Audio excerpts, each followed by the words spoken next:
And so, one more thing to share with you right now is the idea of reality in all the movement and in the thoughts versus reality in the infinite.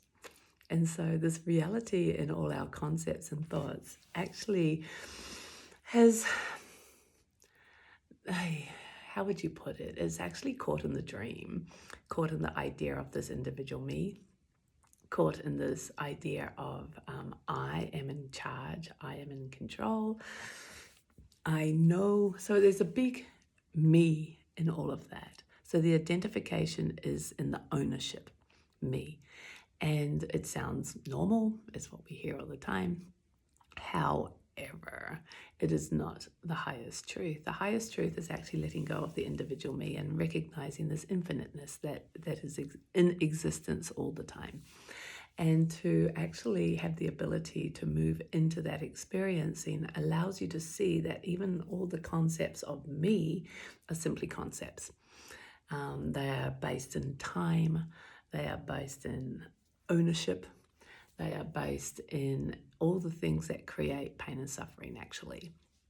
The mind-created world is really a world of suffering because of how we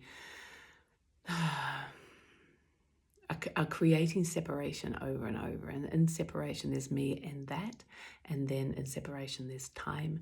And then in separation comes the stories of why I feel like this. And it's because of, you or situations. So the story starts to happen. We then own that story, feel that story, believe in that story. And then that becomes our reality, our mind-created reality. It's like reading yesterday's newspaper. It is loaded with concepts and ideas and completely wrong. We probably feel that we believe this and then we're proven wrong and then we did that. So we feel insecure or uncertain about things. What is the truth? Because the truth is dancing all over the place due to our changing concepts and opinions, because opinions change all the time, because they're based in judgment. And then also everything's changing because a lot of what we then believe is based in how we feel. And feelings have a beginning and an end too. They're not constant. And so if I feel this right now, but I feel something different tomorrow, my truth has changed. I'm changing my mind constantly based on how I feel. I feel happy with this right now, so yes, that's a good answer. I feel I'm comfortable with this, so it's a bad answer. And then the source of my feelings, I'm naming it things, so I'm labeling it based on what I believe, which is just a belief and can be proven to be wrong. Depend on circumstances.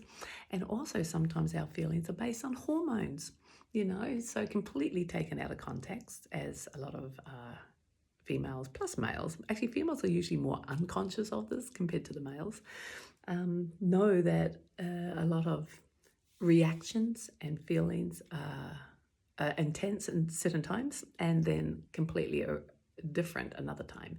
So our hormonal interactions can actually change how we interpret our reality as well. So you put all that together and it's like, well, then God, what's real? And it's like we live in this changing world, but we're trying to identify with it and prove our worth. And so I'm right. I am so right. And you better agree with me or else, I'm mad, and I'm mad because then I feel less than or insignificant or unheard, unseen, which is patternings. So then we have all these patterns that keep getting activated or triggered because of life itself. Yay! So we come to this place of kind of seeing that a lot of that is just stuff.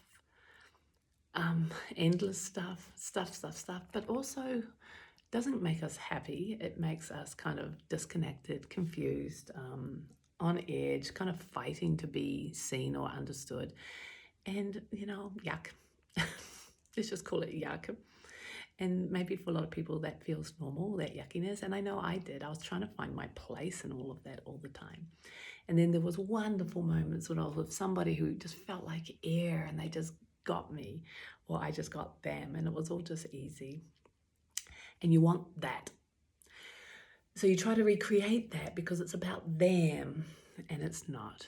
It's about you. And it's about how you think. It's about what you're thinking about your reality, and seeing that all of that is the dream, the story, the endless ongoing story that we make up and hold on to and try and prove ourselves. And then the other side, when we let the story go, is actually where the peace and the contentment and the happiness is always.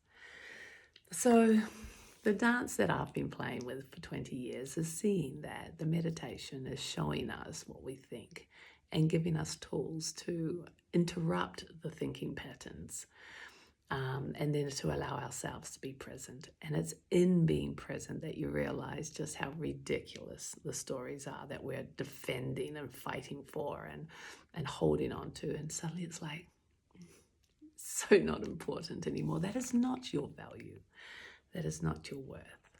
You're bigger than that. And wouldn't it be nice to just let all that go? To realize your worth just is for no reason. And it doesn't matter how many people see it or don't see it, but you just are the infinite. You just are dancing and living in perfection.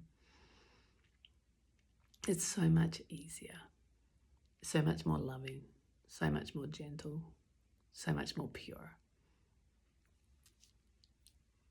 If you want to know more, check out my meditation, and the website's listed below.